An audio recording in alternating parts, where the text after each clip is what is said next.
Hello, this is Flora again speaking out, and thank you for joining me today. And thank you also for those who've responded to my recent talks. I value them and read them very carefully. All right, I want to talk to you today about what happened exactly 80 years ago this year. I woke up on a quiet August morning, 1945, and there was a hush in the air, though not the same kind of hush that I had sensed the year before on D-Day. It was a different kind of hush I felt. And when I turned on the news, I could see why. It was coming across the morning news that a warplane flew over a city of Japan called Hiroshima, dropped one bomb, just one, which evaporated a whole city. And we learned later more than 100,000 people at the same time. We didn't know then how many more thousands would die from the effect of radiation on the body. We knew very little about that then. It shocked us into wakefulness. This atom bomb, we'd never heard the phrase. We didn't quite know what it meant. A new weapon that could control the world. And I'll never know why the government didn't drop it on an empty island in the Pacific to show what it could do without exterminating over 100,000 people within just a minute or two. We woke up, at least many of us did, to this frightening new power that we were responsible for. Several months later, a famous poem came out. I have a copy of it, this poem that came out 80 years ago. The Bomb That Fell on America by Herman Hagedorn. The Bomb That Fell on America. I understand it's still some copies to be found on Amazon. I wish everyone in America could read it. He said in this prose poem, "The bomb that fell on Hiroshima fell on America too. It fell on no city, no munition plants, no docks. It erased no church, vaporized no public building, and reduced no American to his atomic elements. But it fell, it burst, it shook the land." And we felt this.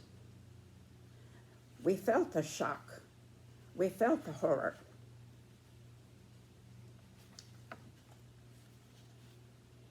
It dropped, sure enough, it dropped on people. Though it didn't dissolve our bodies, it dissolved something vitally important to the greatest of them and the least. What it dissolved were their links with the past and with the future. This was something new in the world that set them off forever from what had been. It made the earth that seemed so solid, Main Street that seemed so well paved, a kind of vast jelly quivering and dividing underfoot. It set us afloat on currents of chance that no man may navigate or know the direction of. This is the way we were feeling.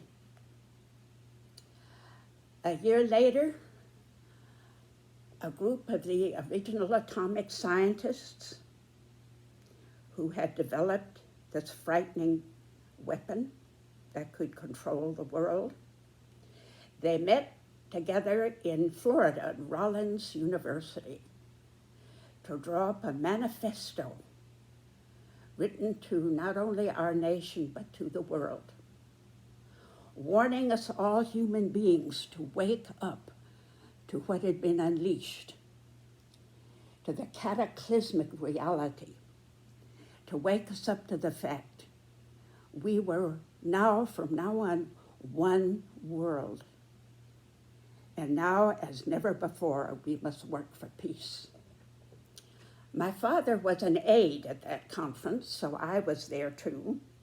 And I met Oppenheimer and his many members of his team and saw the desperate urgency in their eyes and the urgency in their voices. Wake up. We stayed awake, partly awake, many of us. Now that mushroom cloud hovering over us, my generation, not knowing that far worse nuclear weapons would be developed. We had air raid drills in our high schools and colleges. Bomb shelters were built. I remember, for example, even in the dollhouses later on, my husband and I bought for our children, there were air raid shelters stacked, attached to those dollhouses. All nonsense, of course. These bomb shelters and dollhouses weren't going to protect us. But wonderful things began to happen for those who were awake. The United Nations, for example, was formed in 46. A huge step forward. Also, the amazing push now, the push for civil rights. Martin Luther King rose up like a rocket, showing us how powerful peaceful demonstrations could be.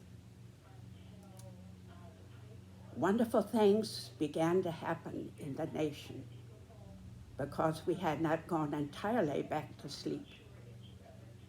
Once you're awake, you know, you never completely go to sleep again. Once you see something, you can't altogether unsee it again. Once you learn something, face something, you cannot altogether unlearn it again. Now, I want to jump to another explosion that jolted us even more awake. 1964, almost 20 years after the atom bomb blew up our complacency. 1964, another earthquake shaking us awake. It began on the Berkeley, California campus. The free speech movement. Young people across America rose up shouting with anger and calls for justice. Angry that it was taking so long for civil rights and equality of races and cultures to come about. Angry with the Vietnam War. Angry that President Kennedy had been assassinated. That his brother, Robert Kennedy, a few years later assassinated. That the great Martin Luther King assassinated. They were expressing their anger. Psychedelic drugs, one way expressing it. Many riots. Money begun in peacefulness, ended in violence. National Guards called out. The shooting of students on the State University in Kent, Ohio. Everything began to change with this explosion. Music changed. One song became a key song. The times, they are a-changing. Everyone was singing it. Movies changed, books, clothes, art forms of all kinds. We woke up again in this act of uproar. These huge steps forward came as a result. Many destructive things too, as so often happens when people wake up.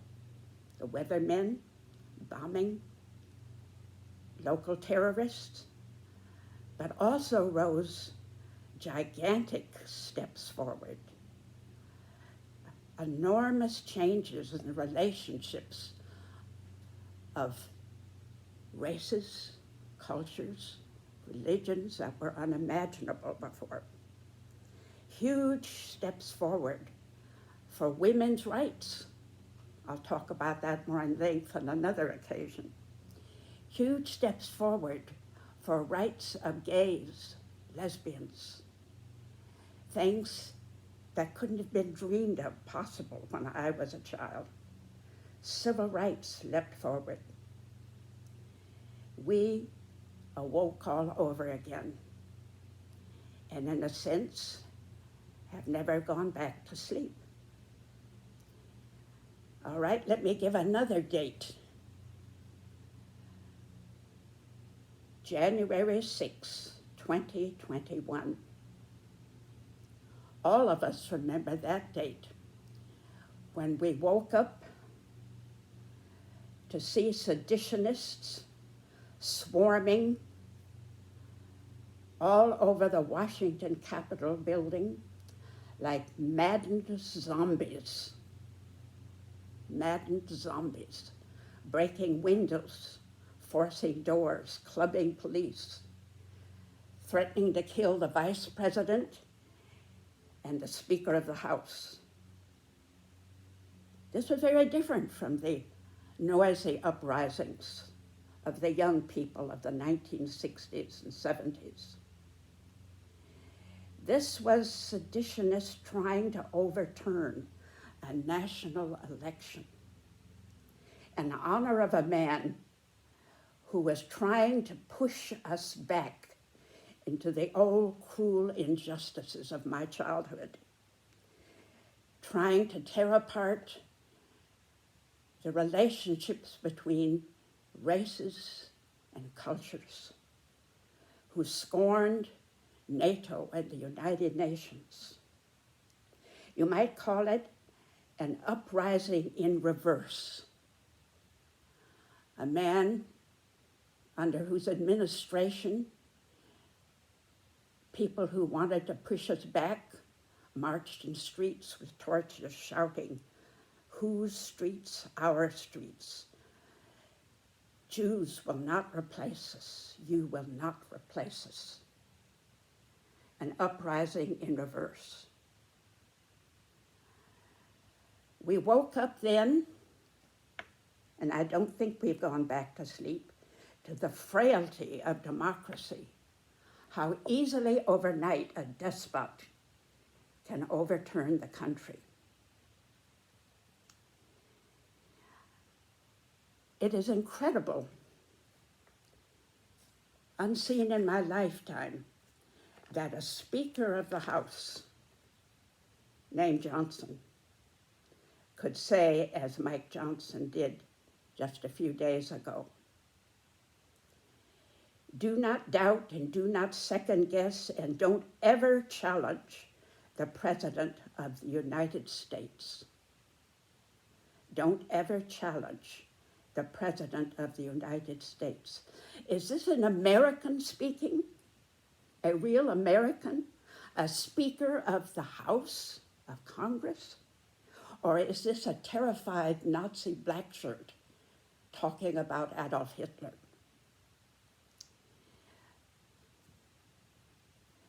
Steps backwards, but I don't think we're going to allow it. We're all looking at what is going on right now in California with the president federalizing the National Guard, which he has no right to do, going over the head of the governor, urging that the governor of California be arrested, quoting saying, "When you spit, we will hit." This is an ancient ploy, well known to tyrants and abusers since the beginning of humankind. You go into a community like ICE agents have the last few days. You commit injustices, you frighten people, not criminals, ordinary, hardworking people. You frighten them in their homes, their churches, their workplaces. And then when people get frightened and angry enough, whether in an abusive home or an abusive nation, and they begin to push back angrily, then you have the best reason in the world to go in with military might and crush them, all in the name of law and order, the oldest game in the world. This is what I'm seeing and hearing as I approach my own personal century end. But I want to leave you with a feeling of hope. I'll turn back to Hagedorn's great poem. It ends with him dialoguing with God as well as the soul of America. "I see you growing up," said the Lord. "I see you growing up, no longer afraid and hating where you feared, growing up. I see you burning up your resentments the way you burn up your rubbish in the backyard, growing up. I see you making your home a light in the storm, a pinpoint of radium for the healing of your nation and your community.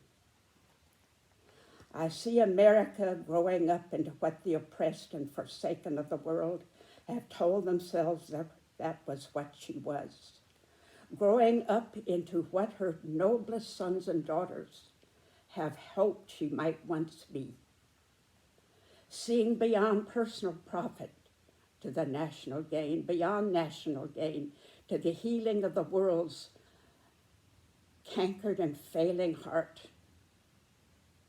America born to be the dawn-lit forerunner of mankind, growing up,